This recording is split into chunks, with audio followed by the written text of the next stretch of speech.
আসসালামু আলাইকুম গাইস। দেখেন, এটা আমার পুতুল। এখন উনি বড় হয়ে গেছে। ওনাকে ধরে রাখা যায় না। উনি এখন ওদিক ওদিক ছুটাছুটি, অন্য বিড়ালদের সাথে মারামারি, এটা হচ্ছে ওনার কাজ। এখন অন্য কোনো বিড়াল আসতে পারবে না ওনার জন্য। আসলে ওনার আদর কমে যাবে, এই জন্য ওদেরকে মারি মারি তাড়াই দেয়। ঘরের সামনে কোনো মুরগি আসতে পারবে না, মুরগিরে উনি তাড়াই দেয় মারি মারি। উনি এখন বড় হয়েছে, উনি এখন পুতুল।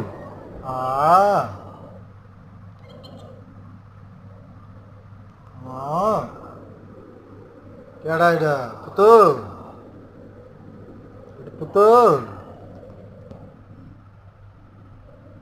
আমার টাইগার। টাইগার? টাইগার মারামারি করে? টাইগার, তুমি মারামারি করতে পারো? পারো।